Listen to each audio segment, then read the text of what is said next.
바로 시작하겠습니다.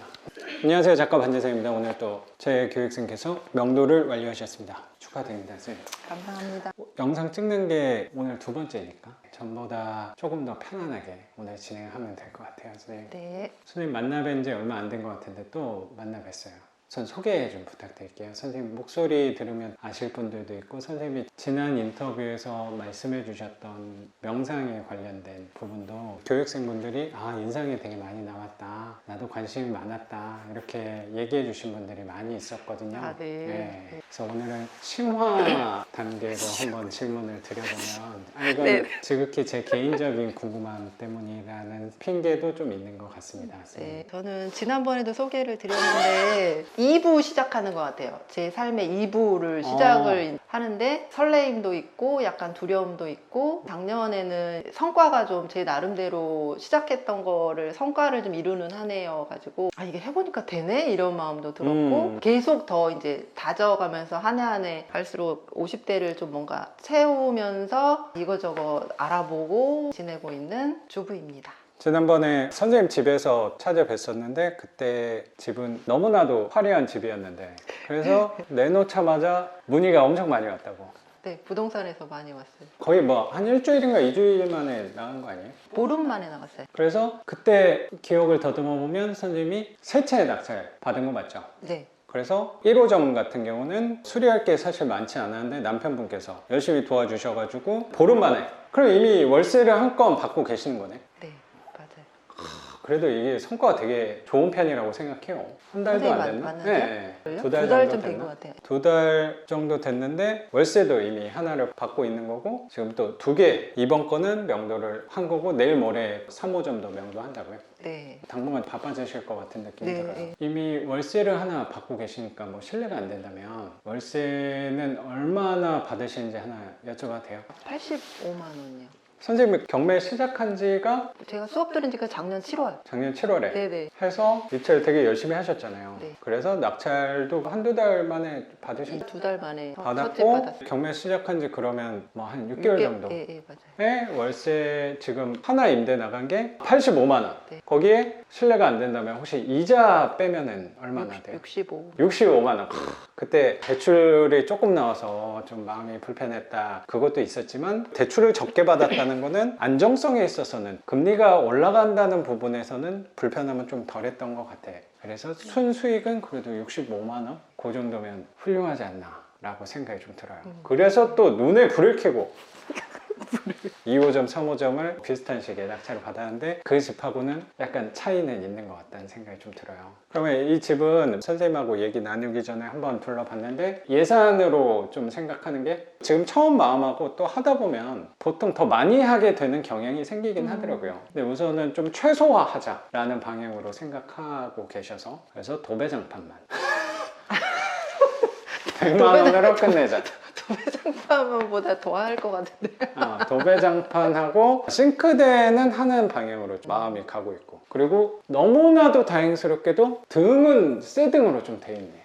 저번에 그쵸? 한번 수리를 하신 집 같더라고요. 그러니까 되게 안 어울리게 새 문짝에 달려 있어서 거의 빛이 나는 것 같습니다. 문짝도 바뀌어 있고, 이 등만 좀 바꾸면 될 것 같아요. 뭐 저 등 하나 바꾸는 건 어렵지 않으니까 저거랑 도어락 저것만 바꾸면, 사실 화장실 같은 경우는 하면 분명히 효과는 좋을 거라고 생각은 들고, 아까 선생님 싱크대 얘기하면서 들었던 생각이, 집을 내놨을 때 자꾸 연락이 없고 그러면은 그때 좀 할까 이 생각이 드는 부분이 저는 화장실하고 싱크대인 것 같아요. 근데 제가 왜 이왕이면 그 둘 중에 싱크대를 먼저 하라고 말씀드렸냐면, 싱크대가 조금 더 싸니까 효과는 제 생각 뭐 비슷하다고 생각하거든요. 이왕 둘 중에 하나를 한다 하면 싱크대, 다 저는 하는 것도 좋다라는 생각도 조금 있는데, 만약에 화장실까지 한다면 분명히 그래도 선생님 생각하는 가격은 분명히 받을 수 있지 않을까 생각도 들어요. 그러면은 도배장판 100만 원에 싱크대 한 150에 기타 비용 한 50 정도 잡고, 그러면은 300이잖아요. 화장실까지 한다 하면은 한 500. 보니까 신발장이 없긴 한데, 그런 거는 조그만 거 하나 사다 놔도, 아니면 이건 세입자의 고민이니까 굳이 또 준비해야 되나 생각도 드네요. 생각을 했는데 놀 자리가 애매해가지고요. 그렇긴 해요. 그러니까 좀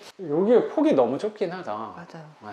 근데 신발장은 좀 얘기하는 경우가 좀 있는 것 같은데 만약에 이 싱크대 하게 되면 사장님한테 한번 상의를 해보죠 뭐.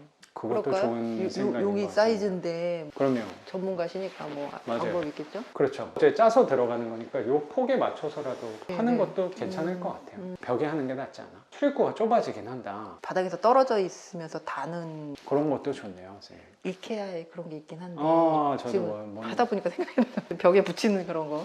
그런 것도 괜찮을 것 같아요. 네. 그거는 큰 부분은 아니니까 네. 우선 큰 거 먼저 하고 작은 거는 추가로 보완하는 방향으로 가는 게 더 나을 것 같아요, 선생님. 그러면은 뭐 화장실까지 욕심내서 한다 하면은 500 정도 하면은 기타 비용 아까 좀 잡았으니까 그 정도면 되지 않을까? 여기에 대한 너무 힘을 줄 건 아니라고 생각도 들어요. 가벼운 마음으로 입찰하신 거잖아요, 선생님. 너무 가벼운 마음. 일단 수리는 그거 하고 그리고 제가 업체 번호는 이따가 또 남겨드릴 테니까 하다가 또 떠오르는 거 있으면은 막히는 거 있으면 저랑 또 고민 같이 해봐요, 선생님. 수리 하나도 안 된 상태에서 보는 거랑 어느 정도 해놓고 보는 거랑 느낌은 분명히 다를 거니까. 저 에어컨 같은 경우는 애매한 에어컨이 좀 달려있긴 했는데 저것도 옵션으로 그냥 두는 것도.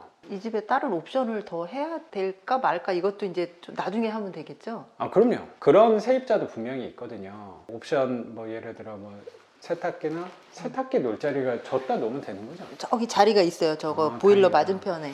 혹시 세탁기나 뭐 TV나 에어컨이 있으니까 혹시 원하는 거 있으면 그때 맞춰서 저는 미리 준비해 놓는 것보다 왜냐면 미리 또 준비해 놨다가 겹치는 게 좀 생길 때가 있더라고요. 네. 뭐 세탁기를 혹시 해놨는데 세탁기를 들고 오신다던가 하면은 괜히 또 일을 두 번 해야 되고 비용도 그렇고 시간도 더 드는 경향이 있으니까 혹시라도 계약하고 싶은데 이 세탁기가 너무 고민이다 그러면 바로 하나 중고로 사주면 되지 않을까. 그거는 맞춰가면 될 것 같아요. 우선 네. 큰 거부터 해결하면 될 것 같습니다. 그러면 한 300이냐 500이냐 그 네. 고민을 한번 해보면 좋을 것 같은데 그래도 제 의견을 드린다면 500을 썼으면 좋겠다는 이게 내 200을 추가로 쓰는 게 아니니까 내가 200 드리면서 뭐 500 쓰셔라 라고 하면은 또 자격이 있겠지만 저라면 500을 쓰지 않을까. 그렇게 또 얘기하면은 제가 이제 좀 배불러졌구나 라고 생각하시는 분도 있을지 모르겠는데 이거는 배부르고 말고의 의미라기보다 나름대로 집을 오래 갖고 있어 보니까 이 고민거리는 세입자가 만약에 잘 받았어요. 수리를 안 하고 받은 거야. 그러면 2년 4년 후에 또 고민하더라고요. 그래서 이 고민 그리고 또 집을 내놓으면 공실 생기고 이러면 저것 때문인가 이 생각을 저도 되게 많이 했던 것 같아서 네. 그 경험으로 나름대로 생각해서 결론 내린 게 그런 부분인 것 같아요. 배가 불러서는 좀 아니라고 생각은 있습니다. 네, 잘 알아들었어요. 고맙습니다, 선생님. 제 마음을 너무나 잘 알아주시는 것 같아요. 아유, 네. 네. 그러면 수리는 그 정도만 하면 되고 뭐 평수도 별로 크지 않으니까 금방 하실 수 있을 거라고 생각이 들어요. 그리고 인천 미추홀구. 사실 미추홀구를 좀 조심해야 된다. 뭐 이런 인천에 대한 이미지가 좀 있다고 생각도 드는데. 저는 모르는데. 또 생각을 해보니까 선생님 우리 수업할 때는 네. 여기가 규제 지역이었다. 그래서 인천이 그랬어요. 그쵸? 맞아요. 네. 인천에 대해서 설명을 많이 못 드렸던 것 같은데 그래도 약간 주의해야 될 이거는 뭐 저만 얘기하는 게 아니고 미추홀구의 주안동 2층 빌라네요. 네. 혹시 낙찰가 여쭤봐도 될까요? 네, 7천. 7천만 원. 이게 좀 자신 없게 말씀하시는 것 같아서 7천에 혹시 그때 입찰 몇 명 들어왔어요? 4명. 4명? 네. 차이가 좀 어땠는지 차이가 여쭤 좀 났어요. 그래요? 나 잘못 썼나? 선생님 기준 안에서 쓴 부분이니까 그 수익률 딱 맞춰가지고 썼어요. 잘하셨어요, 선생님. 감사합니다. 그렇게 하는 게 저는 맞다고 생각해요. 2등 가격은 계속 신경 쓰이긴 하는데 그건 그렇게 중요한 건 아니잖아요. 뭐 100만 원 차이로 받든 1000만 원 차이로 받든 서서히 마음이 가라앉긴 하더라고요. 그럼요. 처음보다. 그래서 저는 이 불편한 마음이 계속 수리하고 집을 내놓고 나서 전에 첫 번째 집이 너무 빨리 나가서 그런 시행착오가 좀 덜했을 수도 있는데 이 마음은 계속 무거워질 거예요. 계속 불편할 거예요. 왜냐면 돈을 계속 써야 되니까. 네. 근데 결국에 선생님이 생각하는 세입자 월세를 받게 되면은 그 무거움이 가벼움으로 전환되지 않을까 생각합니다, 선생님. 네, 잘 기다려 볼게요. 그래요. 기다리는 거는 누구보다 잘 하시는 분이라고 제가 알고 있기 때문에. 그런가요? 네. 그럼 7천만 원에 낙찰 받은 거고 혹시 선생님은 유주택자였고 뭐 전에 집도 있고 거주하는 집도 갖고 계시니까 유주택자인데 혹시 대출은 얼마나? 5,200 받았어요. 그래. 그러면 그때 비슷한 시기에 받았으니까. 아, 근데 얘가 금리는 조금 더 낮은 거 아니에요? 비슷한가? 5년 고정금리로만 다 소개를 해주시더라고요. 네네. 그래서 그 중에서 약간 내려가긴 했는데 뭐 5.3 정도? 5.3? 5.28인가 그랬어요. 그 첫 번째 거랑 시기 차이가 많이 안 나잖아요. 네, 한 몇 개월 차이 나죠? 아, 그러면 이게 명도가 그렇게 늦은 건 아니네요, 선생님. 제 예상보다 한 달 늦었어요. 인천법원이 조금 늦는 건지 아니면 이때만 그런 건지 이 3월 초로 배당기일이 잡히더라고요. 네네네. 아, 배당기일이 좀 늦어서 네. 세입자 일정 맞춰주느라고 세입자가 돈 받고 좀 나가야 네, 되는 네. 맞춰줘서 선생님 생각보다는 한 달 정도 늦었지만 그래도 명도는 훌륭하게 하신 거라고 생각이 좀 드네요. 그러면 대출은 5,200 받으셨고 그럼 한 달에 이자는 한 얼마나 나와요? 아, 이자는 낸 거죠? 이제 한 번 냈죠. 20만 원인가 21만 원인가 그랬던 것 같아요.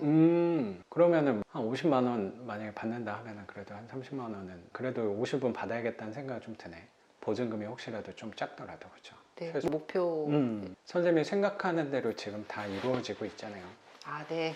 이 세입자도 선생님이 생각하는 금액 그 이상으로 나갈 수 있지 않을까 생각합니다. 선생님. 아, 네. 그러면 분명히 이 영상이 올라올 땐 선생님 이미 월세를 2개를 더 받고 있을 거라고 생각합니다. 선생님. 감사합니다. 고맙습니다. 네. 선생님. 그러면 여기 명도에 대해서 좀 질문을 드려볼게요. 여기는 원래 아까 배당이라고 말씀하신 거 보니까 원래 세입자가 거주하고 계셨나 봐요. 네. 여기도 또 낙찰 받고 찾아와서 명도하면서 부딪힌 건 좀 없었어요? 전에는 그 세입자분 배당 받으시는 거 법원까지 가가지고 도와드리고 그랬잖아요. 근데 얘는 뭐 부딪힘은 별로 없으셨어요. 네, 이분은 보증금을 다 받으시는 분이셔가지고 일단 제가 마음을 그러네요. 놓였었고 연락을 바로 안 주셔가지고 이제 연락처를 붙여놓고 갔는데 2주 넘어서 연락이 없으셔서 법원에 서류 열람을 해야 되나 보다 이러고 있었는데 그때가 또 설이랑 껴 있어가지고 네네네. 설 지나고 이제 그분이 연락을 하셨어요. 이제 뭐 어떻게 하면 되냐고 물어보셔가지고 제가 아는 대로 그냥 간단하게 설명을 해드렸어요. 그러면은 보증금도 손해보지 않으시는 세입자니까 그래도 협조적이었다는 생각은 좀 드네요. 네네. 배당 기일 이후에 이사 가고 명도 개선 드리고 전보다는 훨씬 수월하게 진행됐다는 생각이 좀 들어요. 네, 그래서, 맞아요. 네. 선생님의 삶처럼 점점 수월하게 감사합니다. 점점 수월해지는 거 맞잖아요. 실제로도. 네네. 아이 셋인데 아이들도 이제 다 크고 네. 하니까 나만의 시간의 비율이 조금씩 더 늘어나는 얼굴이 점점 젊어진다는 생각도 들어요. 아이고, 감사합니다. 그래요. 명도는 뭐 수월하게 진행됐으니까 그리고 아까 선생님 말씀하신 대로 여기가 월세가 저렴한 동네긴 한데 수요는 사실 또 많은 동네니까 그 정도만 수리해 놓고 혹시라도 뭐 세입자 원하는 거 있으면 그거 맞춰주면서 간다면 세입자는 수월하게 받을 수 있지 않을까 생각합니다. 선생님. 감사합니다. 그러면 선생님에 관해서 여쭤볼게요. 선생님 그때 마음 관리를 공부를 하신다고 하셨는데 네. 그 계기가 어떻게 왜 그렇게 하게 되신 건지 여쭤봐도 돼요? 새아이 엄마가 될 줄은 네네네. 몰랐거든요. 그래서 막내랑 둘째가 차이가 조금 있는 거예요? 꼭 그건 아닌데요. 대부분 셋째, 넷째 낳으시는 분들이 나는 꼭 셋째, 넷째 엄마가 될 거야 계획하고 아마 결혼하지는 않으실 거예요. 보통 하더라도 한 2명. 저희 때는 이제 그랬는데 네네네. 요즘은 더 그게 네네네. 줄어들었지만 그쵸. 뜻하지 않게 셋째를 낳게 됐는데 아기가 너무 많이 아팠어요. 아, 그랬구나. 그래갖고 제가 병원에 가서 무슨 병명이 딱 나오고 치료를 어떻게 하면 됩니다 라고 하면 그 시간을 그냥 견디면 되잖아요. 그렇죠. 의사가 하라는 대로. 네. 근데 의사 선생님들이 막 헤매는 모습을 봤어요. 그러니까 딱 병명이 안 나오니까 네. 검사를 계속 하는 거예요. 어린 애를 검사하는 것도 힘들었고 병명이 안 찾아지니까 그게 굉장히 괴롭더라고요. 그러겠다. 무조건 입원을 하라고 하는데 입원을 네. 해서도 별별 검사만 계속 하고 그 시간이 되게 괴로웠는데 그러다가 이제 얘가 난치병이라는 걸 알게 됐어요. 난치구나. 그걸 이제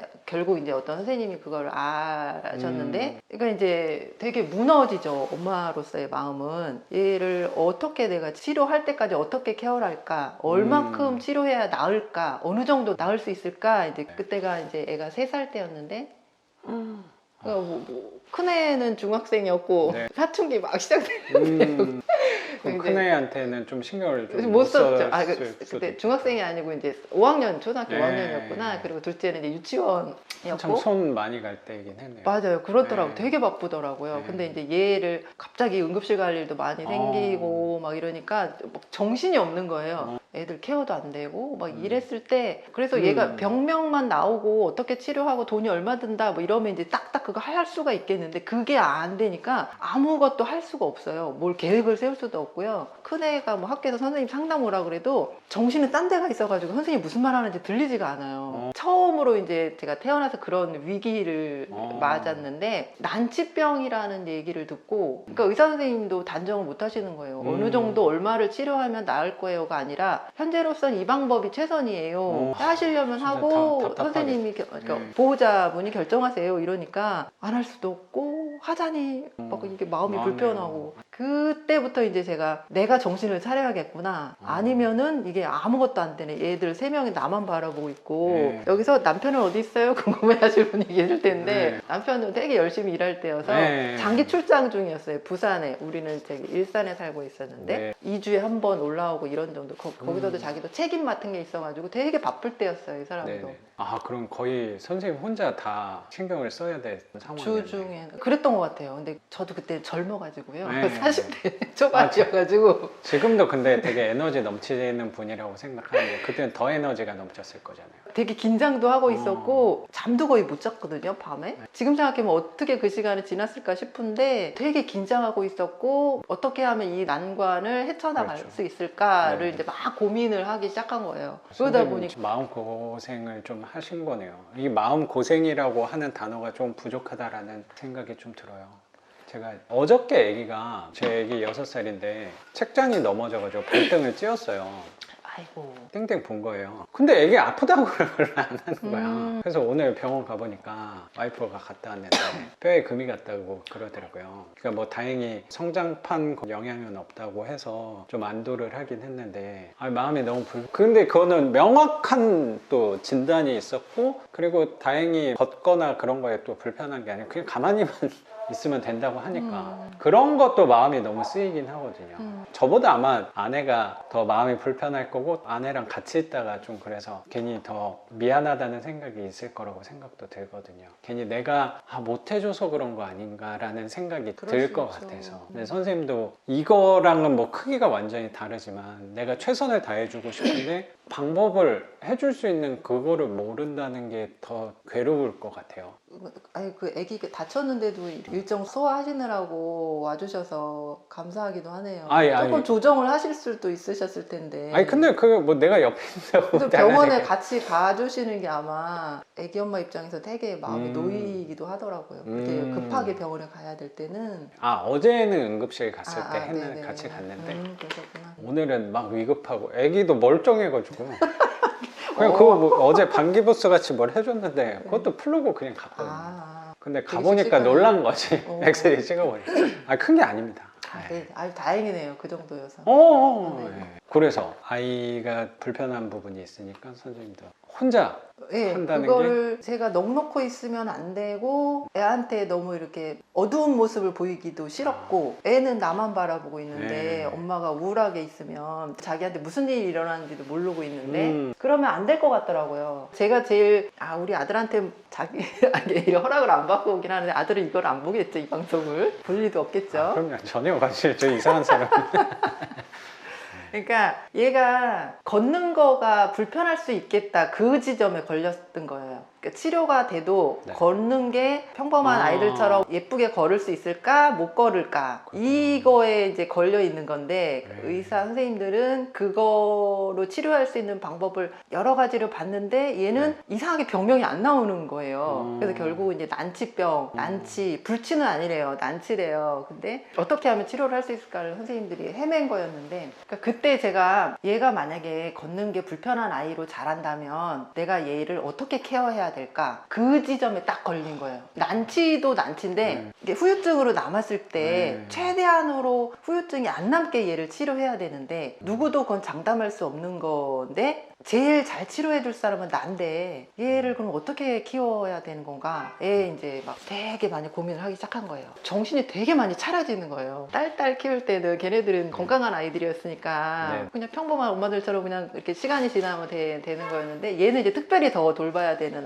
아이니까 그때부터 이제 내가 뭘 해줘야 될까를 막 찾기 시작한 거예요. 병원에서 하는 치료는 선생님들이 하니까 나는 옆에서 케어만 하면 되는데 그거 외에 부분은 내가 얘를 잘 키워주고 싶은 마음이 되게 컸어요. 얘가 이제 나중에 걷는 게 좀 불편한 아이가 되더라도 못지않게 마음이 건강하고 밝은 아이로 키워주고 싶은 그 마음이 꽉 차가지고 어떻게 하면 그렇게 할 수 있나를 이제 그때부터 찾기 시작한 것 같아요. 자꾸 우울해지거든요. 당연히 그럴 거. 애 앞에서 안 그래도 이제 돌아서면 이게 마음이 되게 헛헛해요. 그러니까 누구도 위로가 안 되더라고요. 남편도 안 되고 친정 누구도 안 되고 오로지 저 혼자 있는 것 같은 우리 아들과 저만 혼자 떨어져 있는 것 같은 그 헛헛하고 그 쓸쓸한 느낌이 네. 자꾸 들어가지고 그래서 이제 그 마음을 좀 다 잡아 보려고 하다가 이제 마음 공부를 시작하게 된 계기는 그렇죠.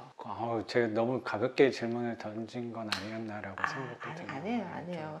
저는 그러면서 이제 병원을 서울에 아주 유명한 병원을 거의 다 다녀봤는데 다닐 때마다 정말 저는 전문가가 아닌 그냥 애기 엄마인데도 제가 진료받으려고 대기하잖아요. 유명한 네네. 병원에는 막 되게 많이 기다리잖아요. 기다릴 때 보면 우리 애는 또 아무것도 아닌 거예요. 다른 애기들 네네. 보면 거기 가서 오히려 저는 죄송하긴 한데 위로를 되게 많이 받았어요. 맞아. 이게 공감을 한다는 부분이 약간 조심스럽긴 한데 저도 어떻게 보면 마음 공부를 하는 저 혼자 스스로 노력을 많이 하고 있는데 그런 계기가 저는 부동산 투자하면서 특히 반지하 이런 집 사실 제가 좀 안 좋게 얘기한 걸 수도 있는데 이건 진짜 아무것도 할 거 없는 집이에요. 요 정도면. 그리고 이거 뭐 선생님이 가가지고 뭐 페인트를 칠한다거나 싱크대를 뜯어가지고 내가 뭐 설치를 한다거나 그런 거 아니거든요. 돈 갖고 쓰는 거야. 그런 거면은 그렇게 막 고민할 게 나는 아니다라고 생각을 좀 한 거예요. 근데 돈 갖고 못 쓰는 집이 있거든요. 기술자들이 오잖아요. 예를 들어 외벽에서 물이 들어오는데 여기서 이거를 진단하기 되게 어려워요. 곧 찾아내는 거가 어려워요? 그렇죠. 그럼 이거 단순히 여기에서 들어오면 간단하지. 네. 근데 여기서 들어올지 위에서 옥상에서 타고 들어올지 아니면 윗집에서 들어올지 그 윗집에서 들어온다면 수도관에 놓을지 하수관에 놓을지 빗물로 놓을지 그 사람들 와가지고 막 부르는 게 엄청 무서워요. 이걸 해도 막 1,000만 원 쓰래. 근데 이렇게 해도 안 될 수도 있다는 거예요. 그러면 되게 저는 돈이 지금보다 더 없을 때 뭐 투자하고 그랬으니까 그러면 되게 답답하죠. 별거 아닌 것 같은데. 근데 이런 거는 그게 없잖아요. 맞아요. 누수는 없어요. 누수가 제일 무섭거든요. 그런 거를 경험을 하면서 저도 혼자 이거는 누가 도와줄 수 있는 게 아니니까 나밖에 안 남은 느낌 그런 거를 저는 이거 오래된 집을 하면서 많이 경험을 좀 한 것 같아요. 그리고 그 위안을 받았다라는 게 약간 되게 심술궂은 마음인지도 되게 모르겠는데 저도 그 부분 되게 공감을 하거든요. 그걸 저거는 자꾸 이 부동산에 대비를 하는 게 좀 재밌어요. 조심스럽긴 한데 공실이 만약에 되잖아요. 네. 그러면 내가 뭐 한 달 동안 공실이야. 그러면 나보다 더 공실 긴 사람을 자꾸 생각해요. 아니 그러면 어디서 찾아요? 알고 있게. 그거를 힘들 때 보통 교육생분들이 저한테 전화를 하거든요. 선생님 이거 월세 내려야 돼요? 결국에 우리는 내리는 거거든요. 그러면 그 선을 제가 조금 이 의견을 좀 드리는데 그럴 때 제가 쓰는 방법이 저는 교육생분들이 이렇게 연락 주는 분들이 많잖아요. 네. 그럼 그 부분은 지금 6개월 공실이야. 선생님 공실도 아니야. 좀만 더 기다리자. 네네. 요렇게. 그리고 교육생분들한테 그렇게 전달하는 역할도 하고, 저도 그분을 보고, 나도 그분한테, 실제로 지금 막 뭐 6개월 공실이 너무 배짱을 부리는. 근데 내가 낮추라고 못 하잖아요. 네. 내 재산도 아닌데. 그래서 뭐 그분은 자기 나름의 이유가 있으니까 공실이 좀 길어졌는데 그분을 보고 위안을 하는 그런 얄궂은 생각도 사실 있어요. 그러니까 이게 스님 또 마음 전문가니까 그래도 이거 꽤 하신 거냐 한 10년 막 이렇게 하신 거 아니에요? 마음에 대해서 생각한 게 마음이 불편할 때는 내가 좀 기분이 우울하거나 아니면 좋지 않은 일 걱정거리가 있을 때는 나보다 더 불편한 사람을 생각하는 경향이 저도 있어요.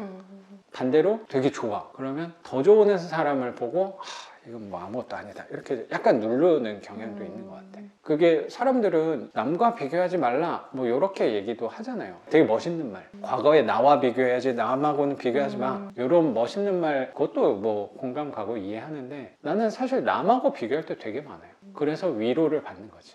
근데 그거를 뱉지는 않죠. 네, 그쵸. 큰일 나죠. 그쵸. 속으로만 그쵸. 저 생각을 하고 글을 쓰고 이렇게 저도 하는 것 같아요. 그래서 저도 되게 이해가 돼요. 그 부분이. 그렇게 마음 공부를 좀 입문을 하신 거구나, 선생님. 네. 10년 정도 이렇게 수양을 하면서 수양이 저는 맞다고 생각하거든요. 그럼 수양의 좀 구체적인 효과를 내가 마음이 불편할 때 효과를 좀 봤다라는 어떤 과정으로 하는지 좀 구체적으로 여쭤봐도 돼요? 아니 제가 관심이 많아서 그래요. 그 공부를 여태 못 놓고 있는 이유가 있죠, 분명히. 무슨 공부든지 돈이 들고 시간이 들잖아요. 네. 근데 제가 그거를 지금은 이제 편안해져가지고 이제 나만 신경 쓰면 되는 시기가 와가지고 감사하게도 아이가 그래도 이렇게 많이 좋아진 거예요? 지금은 건강합니다.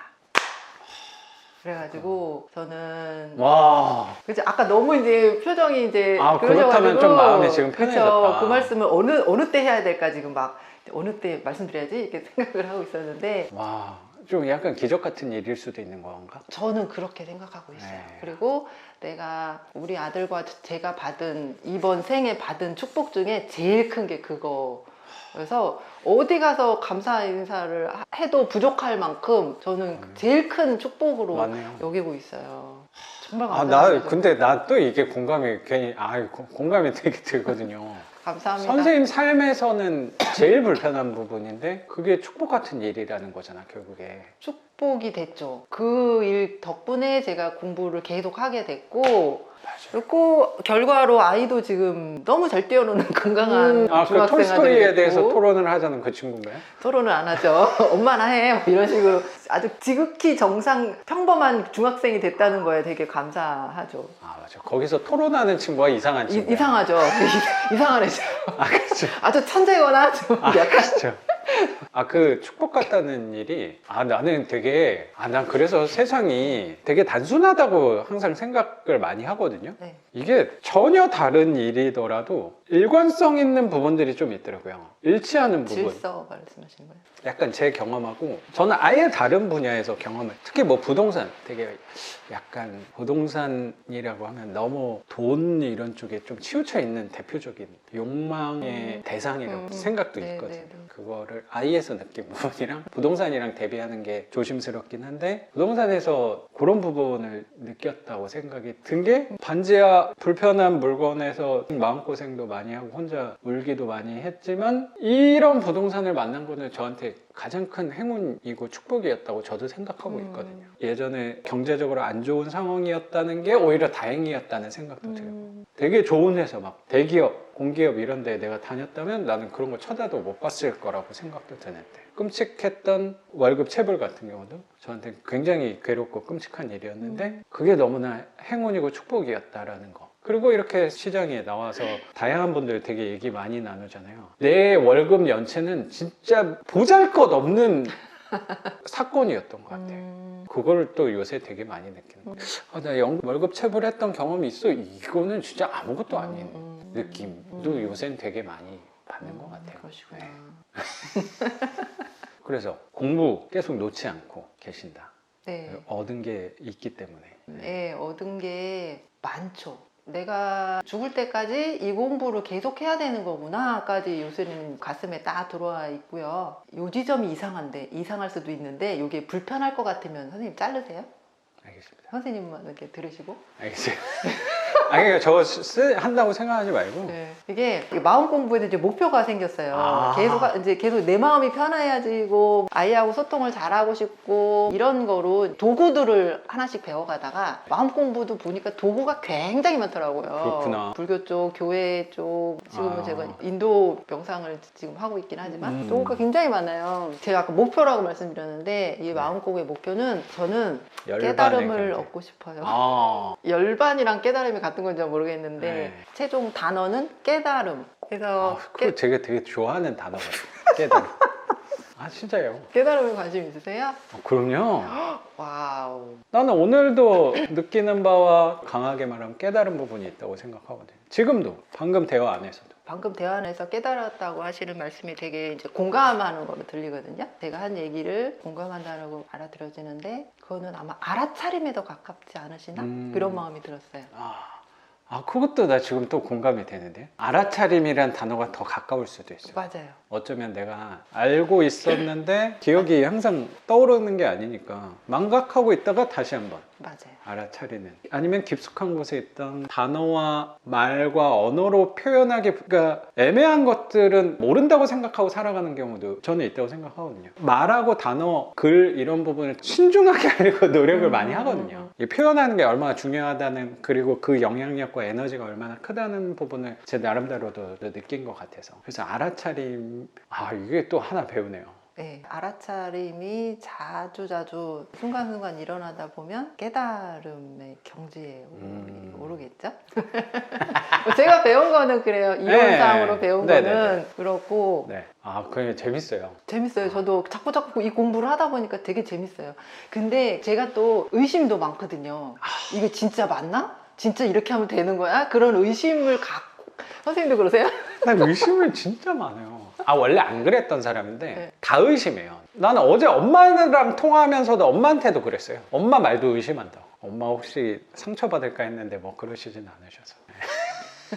이것도 사실 경매에서 배운 거거든요. 거기서 상처를 많이 받은 거죠. 제가 지난 인터뷰 영상을 편집하면서 느낀 게 뭐였냐면, 선생님 말씀을 제가 너무 많이 끊더라고요. 나는 한마디가 다 공감이 되는 거예요. 괜찮은데요? 그래서 자꾸 하다가 끊기고, 그래서 아니요. 그냥 주고받는 게 좋아요. 제가 뭐 강의하는 것도 아니고. 의심이 많다. 의심이 많아서 어디서 무슨 저 혼자만 공부하는, 집에서 해야 되는 것도 있는데 배워야 되는 것들이 있어요. 단계 이렇게 명상하는 법이라든지 뭐 네. 깨달음에 관계되는 어떤 그런 이론이나 뭐 이런 것들을 배워야 되더라고요. 네. 그런 거를 이제 내가 이번 거는 저거는 배우고 싶어라고 이제 등록을 하고 이제 시간을 딱 내놓고 나서 계속 이제 의심을 하는 거예요. 가기 전까지. 저 하면 정말 저렇게 될까? 저기에서 하는 정말 말이 정말 맞아? 이런 네. 의심을 가지면서도 끌리니까 자꾸 가요. 근데 가서 이렇게 얘기를 들어보면 끄덕끄덕하고 와요. 결국은 난 저걸 계속 할 거야. 계속 해야 되겠다. 이런 마음을 이제 갖고 오는데, 그럼 다른 데서도 그런가? 라는 이제 의심이 생기는 거예요. 깨달음에 대한 분야가 되게 많잖아요. 그렇죠. 불교도 그렇고 뭐 높은 경지에 있는 선생님들 있잖아요. 네네. 스승님들. 네네. 그런 분들의 것을 자꾸 찾기 시작하는 거예요. 이제 내가 하는 공부가 맞다라는 거를 나한테 설득시키려고. 그러다 보니까 이제 철학책을 읽기 시작했어요. 저는 철학을 되게 싫어했는데 찾아보게 되더라고요. 정말 그 사람이 한 말이 내가 공부하고 있는 게 맞는가를 알아보려고 자꾸 이렇게 문을 두드리면서 이제 하는데, 결국은 다 이렇게 용어만 다르지 다 통하게 돼 있는 거예요. 통하게 돼 있다는 거에 제일 큰 거 알아낸 게 뭐냐면, 우리는 다 연결돼 있다. 이게 아무것도 아닌 것 같잖아요. 근데 어느 순간 이게 딱 알아지는 때가 있고, 이걸 한 사람만 얘기한 게 아니라 다 얘기하는 거예요. 다. 선생님, 제가 지난번에 쓴 책 있잖아요. 마침내 보자. 네네네. 그거를 원래 쓸 때 어떤 주제의 책을 쓰려고 했냐면, 초반은 그 마침내 보자를 쓰려고 했던 게 아니에요. 링크드라는 제목으로 책을 쓰려고 했어요. 세상은 연결돼 있다 라는 제목. 이게 다 연결이더라고요.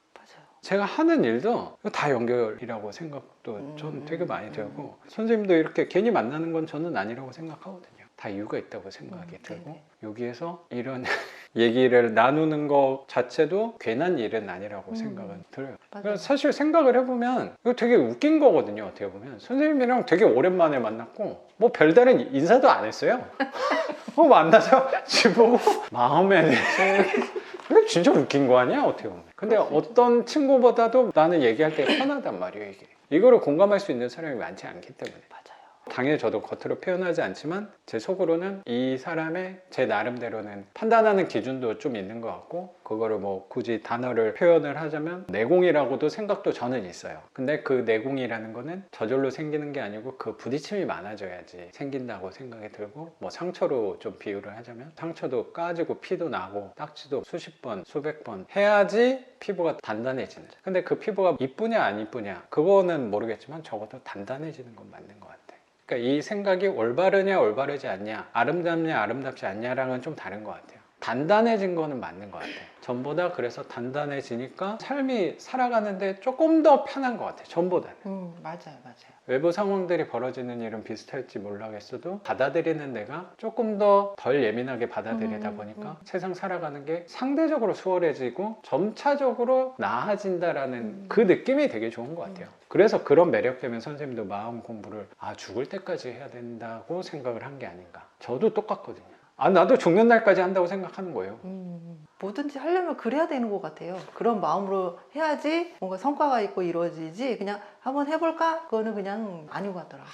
한마디 한마디를 지금 자꾸 끊는데 제가 정확히 그 경매 경매도 그래요? 당연하죠. 죽을 때까지 하는 거예요? 당연하죠. 와. 그래 저 오늘 왜 낙찰을 받았겠어요? 저 우연찮게 또 입찰을 선생님이 요 현장이 인천 법원 근처다 보니까 선생님이 감사하게도 날짜는 조절해 주실 수 있다고 해서 마침 또 만나는데 입찰 하나 하면 좋잖아요. 여기 오는데 또 법원 옆에 낙찰을 받으셔가지고 찾다가 또 네. 괜찮은 게 있어서 낙찰을 받았단 말이에요. 와, 축하드립니다. 저는 사실 감사합니다. 근데 괜히 미안해요. 교육생분들한테 축하한다고 얘기 들으면 내가 받는 그게 좀 있어요. 내가 이렇게 다 같이 잘 받아야 되는데 받으신 분도 있지만 또 괜히 제 얘기를 듣고 초조해하는 사람도 있을 거라는 생각도 드니까 이걸 잘 얘기를 못 하겠어요. 축하드립니다의 더 깊은 밑에는 부럽습니다. 그겁니다. 네. 그게 나는 약간은 불편한 구석이 있어요. 그러시구나. 제 입장에선. 지가 알려주고 지만 낙찰받고 이런 느낌이 저라면 있을 수도 있을 것 같다는 조심스러운 생각이 있어요. 네. 너무 낙찰받고 싶으니까. 맞아요. 밖에 안 되니까. 네. 그래서 또 이거 받았으니까 저는 올해 농사는 또 다 줬어요. 저 1년에 한 채. 그럼 또 올해는 편하게. 그리고 또 이거 낙찰 사례로 수업은 올해는 때워야겠구나.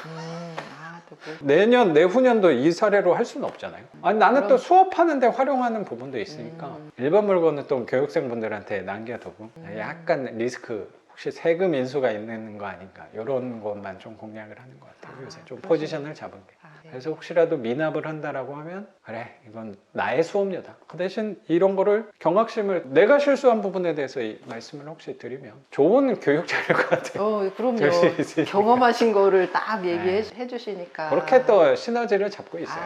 네. 그래서 경매도 죽을 때까지 한다고 생각하고 있고 근데 그 속도는 예전보다는 좀 다르긴 하죠. 예전에 내가 올해는 4채 5채 월세 100만 원 무조건 만들어야지 뭐 이런 게 좀 있었다면 이제는 뭐 1년이든 5년이든 한 채만 그냥 나는 입찰을 한다 뭐 이런 개념으로 달라진 것 같긴 해요. 그 시간에 있어서 내가 언제까지 이뤄내야지 이런 거는 전보다는 덜한 것 같은 생각은 있어요. 그래서 여기서 또 모순에 빠져요. 어떻게 보면 전보다 상대적으로 돈도 조금 더 생긴 거고 물건을 보는 눈도 어쩌면 전보다 더 생기는 거잖아요. 하나하나 할수록. 그리고 수업을 하면서 교육생분들 이렇게 선생님 물건 보면서도 나도 하나씩 배우는 거잖아요. 그러면 더 좋은 물건을 더 싸게 살 수 있는 방법을 알게 돼요. 그러면 내가 가만히 있을 수가 또 없어요. 이게 약간 중독성이 있잖아요. 맞아요. 지금은 약간 이거 2채를 이제 마무리를 더 해야 되니까 입찰을 조금 쉬고 있는 거지. 맞아요. 또 이게 다 나가면 자꾸 막 스피드 옥션 보게 돼요.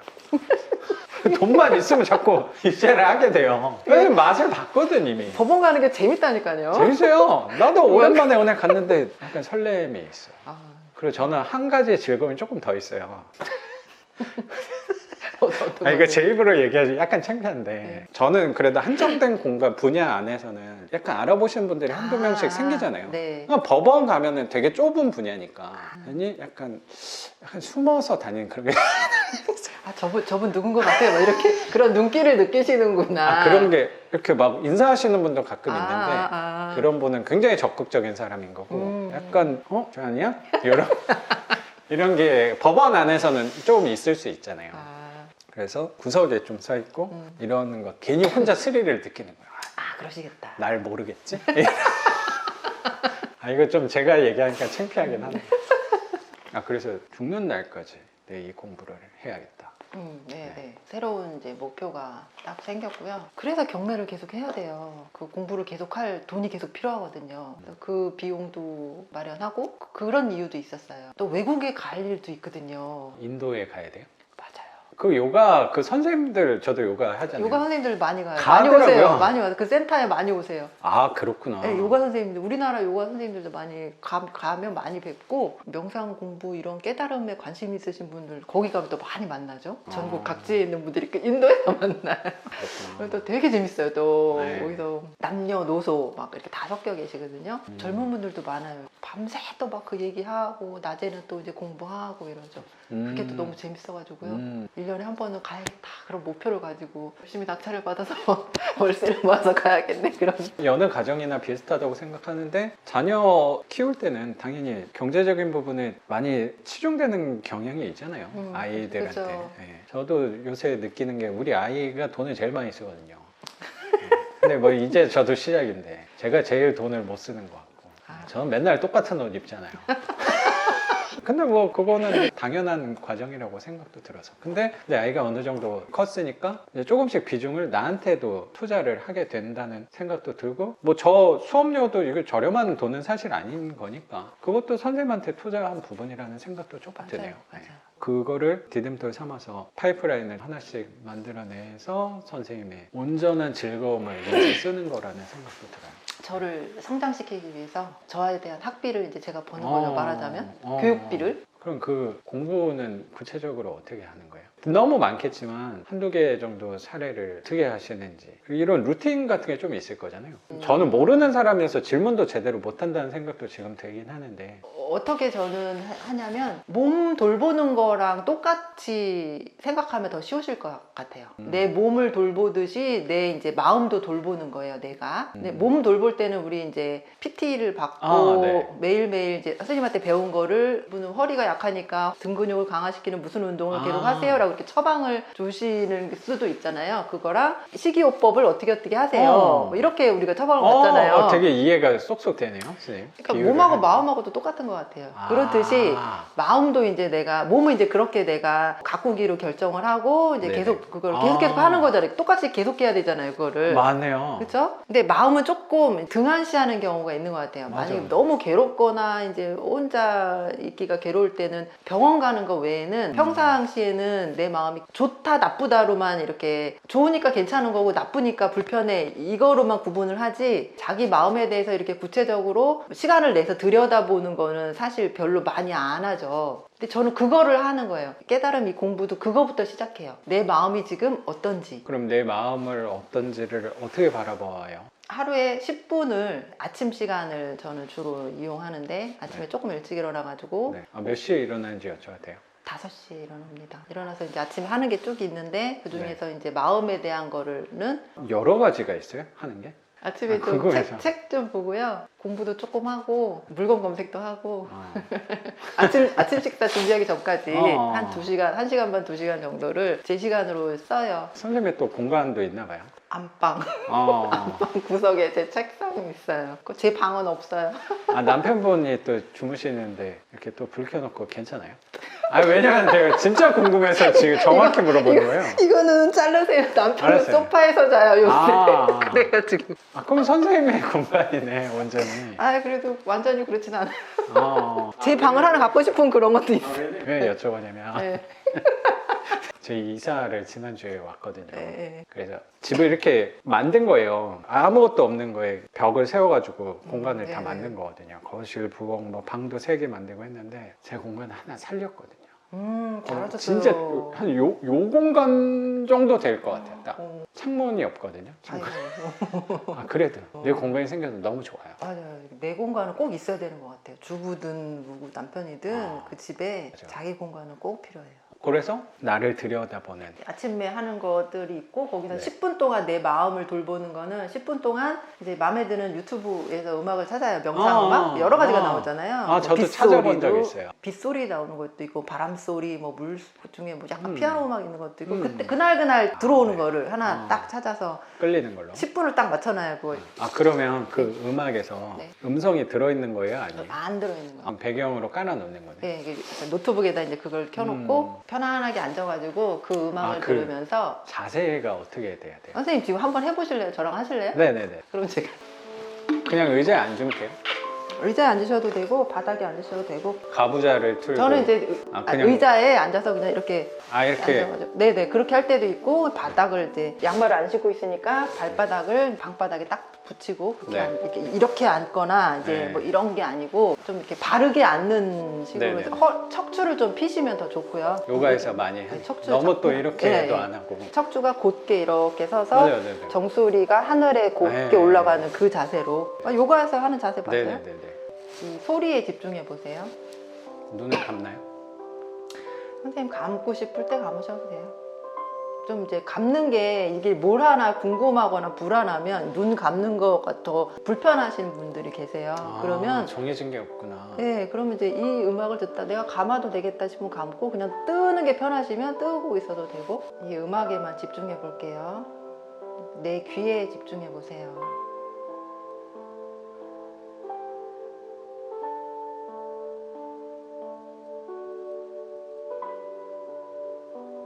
내 귀를 통해서 이 소리가 들어옵니다.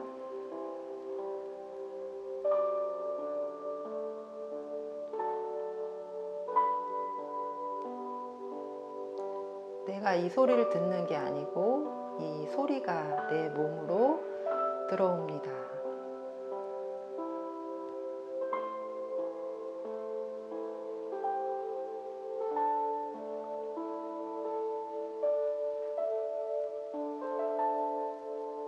귀로 들어온 소리가 내 몸 전체를 감싸는 걸 느껴보시고요. 자, 이제 호흡을 하겠습니다. 괜찮으시면 양손을 내 무릎 위에 손바닥이 하늘을 향하게 편하게 올려놓으시고요. 발바닥은 바닥을 딱 짚고 있습니다. 이 들리고 있는 이 소리에 맞추어서 천천히 코로 들이마십니다.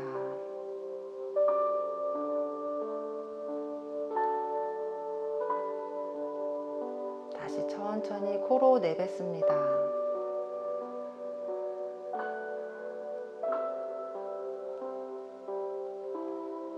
다시 들이마십니다.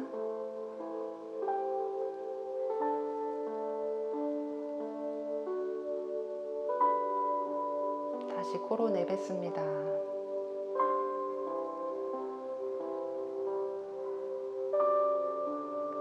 이런 식으로 호흡을 이어서 3번 하겠습니다.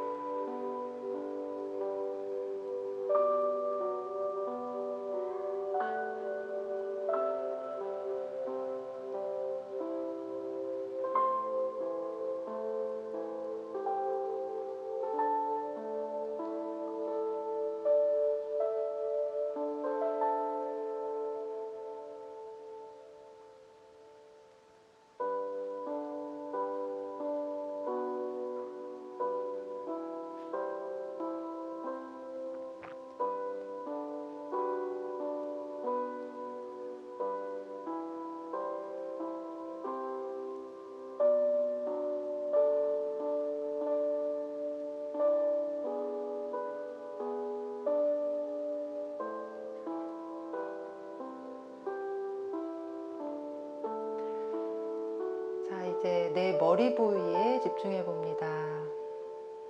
호흡은 계속 천천히 들이마시고 내쉬면서 내 머리와 얼굴 부위에 집중해 봅니다.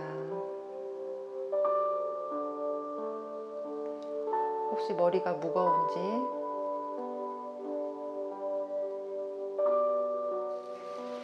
머리 부위 어디 곳이 불편한 곳이 있는지 머리를 살펴봅니다.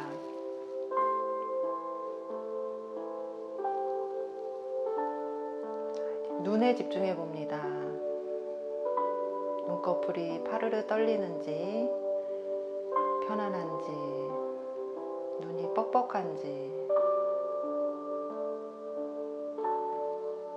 양 볼도 살펴봅니다. 이를 너무 꽉 다물고 있어서 내가 양 볼에 힘을 주고 있는지 또는 편안한지,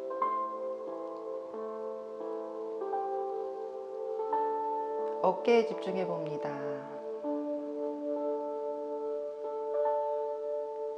어깨가 너무 들썩 들려 있는지, 힘을 주고 있는지,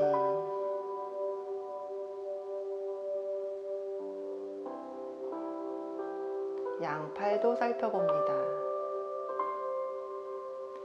허벅지 위에 편안히 툭 떨어져 있는지, 또는 힘을 주고 있는지, 아니면 어느 부위가 특별히 불편한지,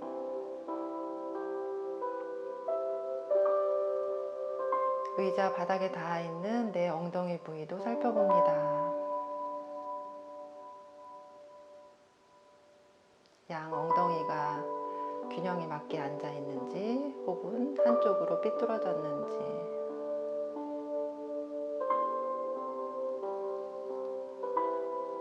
제 엉덩이 밑에 내 다리를 살펴봅니다.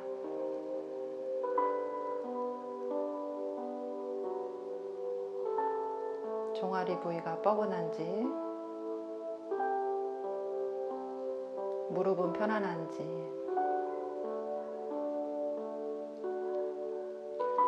이제 내 발로 가봅니다.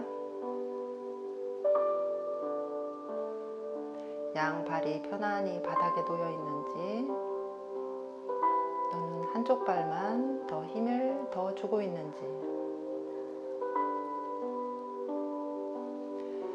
머리부터 발끝까지 살펴본 부위 중에 제일 불편했던 부위를 다시 한번 떠올립니다. 그 부위에 집중하고 코로 숨을 다시 들이쉽니다. 천천히. 코로 내쉴 때는 내가 불편해하는 그 신체 부위로 호흡이 빠져나간다고 생각하고 그 부위로 호흡을 내보냅니다.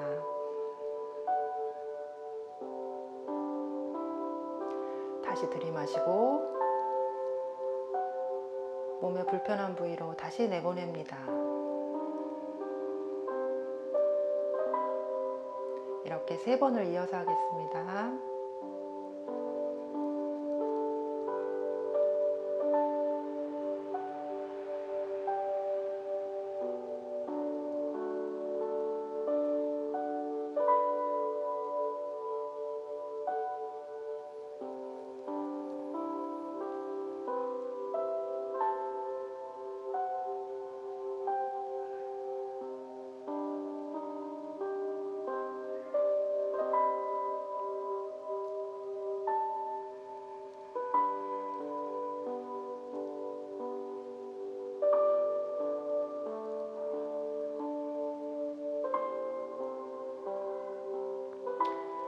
자, 이제 천천히 호흡을 이어가면서 내 가슴 부위에 집중해 봅니다. 심장 부위 말이에요. 천천히 들이마시고 심장으로 내 호흡을 내보냅니다.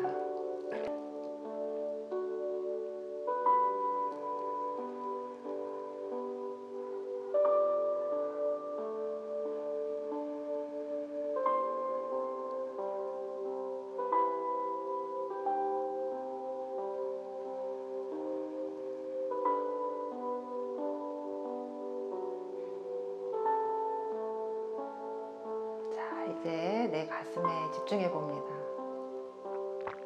어떤 느낌이 드는지, 불편한 느낌인지, 편안한 느낌인지,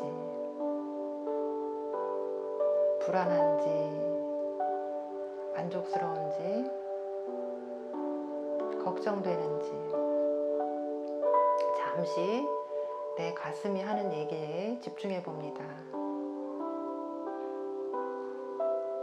아무런 느낌이 느껴지지 않거나 느낌 단어가 떠오르지 않아도 괜찮습니다. 그저 잠시 내 가슴에 집중해 봅니다.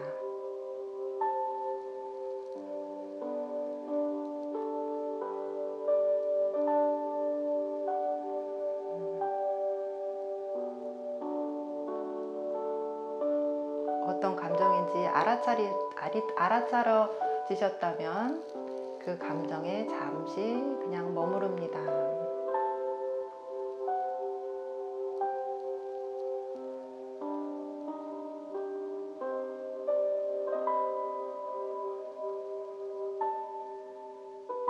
마지막인데요. 눈을 뜨시기 전에 내가 지금 알아차린 그 감정 혹은 알아차리지 못한 뭉뚱그려진 그 감정 그 자체로 나에게 말해줍니다. 속삭이듯이 괜찮아.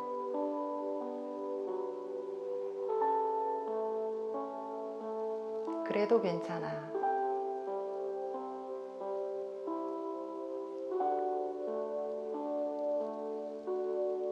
마지막으로 크게 코로 들이마시고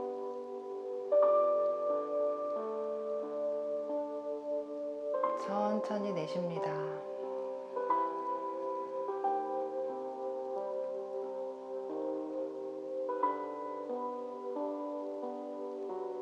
그리고 준비가 되시면 손가락, 발가락을 먼저 꼼지락꼼지락 한 다음에 천천히 눈을 뜹니다.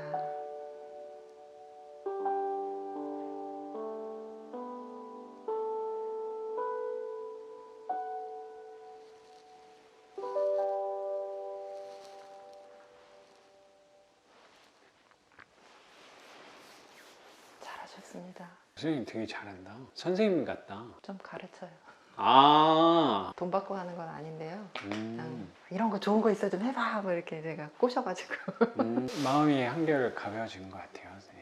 지금 마음에 어떤 게 남아 있으세요? 혹시 아까 느낌, 감정의 제목을 붙이실 수 있으면 더 좋고 아니셔도 저는 굉장히 편안함이 많이 느껴졌는데 그 깊숙한 곳에 사실 초조함이 하나 있어요. 일정을 끝나고 막 이렇게 잡는 경향이 있어요. 제가 잘 안 움직이려고 하다 보니까 한 번 나왔을 때 다 움직이려고 하는 게 좀 네네. 있거든요. 미안하죠. 늦어지고 그러면 네. 사람들한테. 그리고 또 하나 선생님이 조금 떠올랐어요. 왜냐면 아까 얘기를 들어서 그런지 모르겠는데 선생님이 삶을 살아오시는 동안 굉장히 많이 노력을 많이 하셨구나라는 게 지금 얘기하시는 단어마다 느껴지는 것 같았어요. 저는 아무나 못하죠, 보통 사람들은. 해요. 제가 이런 거에 거부감이 조금 왜 덜하냐면 요새 요가를 하는 부분 때문에 그런 것도 있는 것 같아요. 근데 요가 할 때는 육체적인 부분이 조금 더 치우쳐 있긴 하니까 제가 하는 부분에서는 거기서 조금 더 정신적인 부분을 조금 더 늘린다면 이런 부분이 명상이구나 전보다는 알아채게 된 것 같아요. 덕분에 좋은 경험하고 가는 것 같습니다. 감사합니다. 누가 못했는데 잘 따라오셔가지고 진짜요? 감사합니다. 약간 그런 생각도 있어요. 이런 과정을 저는 사실 뭐 많이 하는 사람은 아니긴 한데 그거를 하기 전과 후는 이거 뭐 별것도 아니지만 5분 10분 한 거지만 다른 사람이 됐다는 생각도 저는 가끔 있어요. 한결 그리고 마음이 가벼워진 부분이 저도 꾸준히 이 부분을 좀 힘을 시간을 할애를 해야겠다라는 생각이 좀 들어요. 사실 이건 명상을 하기가 어려운 부분이 왜냐고 생각하냐면 이걸 한다고 눈으로 수치로 보여지는 게 사실 없잖아요. 맞아요. 그래서 사람들이 이 부분에 신경을 쓰지 못한다는 생각이 저는 많이 있거든요. 이 부분이 훨씬 중요하다는 생각을 요새 많이 들어요. 왜냐면 반지하하면서 이것도 부동산 얘기일 수도 있는데 반지하면서 되게 많이 느끼는 게 세상이 모순적이다라는 부분을 굉장히 많이 느끼거든요. 돈이 있다라고 하는 곳에 실제로 먹을 게 없는 경우도 많이 보는 것 같고 별거 아니다 라고 했는데 거기에 막 보물 같은 것들이 있는 경우가 되게 많은 것 같아서 그래서 요새는 더 힘쓰는 부분이 내가 노력을 해서 결과가 눈으로 바로 보이지 않는 부분을 노력을 더 많이 하는 것 같아요. 어쩌면 그것 중에 하나가 이런 명상도 그 부분의 하나가 아닐까라고 생각하거든요. 이게 결국에 음양의 합이라고 생각하거든요. 근데 한쪽으로 양적인 부분에 치우쳐서 현대인들은 살아간다고 생각도 저는 조금 들어서 거기에서 저도 좀 치우쳐 있던 사람이니까 이쪽으로 음적인 부분, 정신적인 부분을 한때는 제가 음적인 부분만 또 힘썼던 적도 있었거든요. 그랬더니 육체적인 부분 건강 상태가 많이 안 좋아지더라고요. 그래서 이게 한쪽으로 항상 치우치는 거 좋은 건 아니구나. 정신적인 것도 너무 치우치면은 이거는 문제가 될 수 있는 거라고 생각도 들고 육체적인 부분만 또 양적인 부분만 너무 치우치는 것도 올바른 나한테 이로운 태도는 아니구나 라고 생각해서 항상 중심을 맞추려고 노력을 항상 하는 것 같아요. 오늘 선생님 집을 보러 와가지고 제가 또 새로운 이색적인 경험과 제 삶의 어쩌면 방향성을 세울 수 있는 부분을 하나 크게 배우고 간다고 생각이 들어요. 제 일이 왜 너무 좋냐면 어쨌든 명분은 이렇게 집수리로 이렇게 우리가 만난 거잖아요. 선생님도 뭐 바쁘게 생활하시는 거고 저도 마찬가지고. 근데 아무도 없는 우리 딱 둘만의 공간에서 곰팡이는 껴있고 하지만 어쩐지 않아서보다 훌륭한 대화의 장이 되지 않았나라고 생각이 들고 오늘도 선생님한테 이렇게 한 수 배우고 가는 것 같아서 내가 잘하고 있구나, 선생님도 잘하고 계시는구나 라고 생각이 드는 것 같습니다. 선생님, 그러면 오늘 영상은 여기서 마치는 걸로 하고 저는 또 내일 영상으로 찾아뵙도록 하겠습니다. 작가 반지상이었습니다. 감사합니다. 감사합니다. 고맙습니다. 선생님. 감사합니다. 아유, 고맙습니다. 네. 번호 필요한 게 수리하는 거? 필요한 게 싱크대. 싱크대가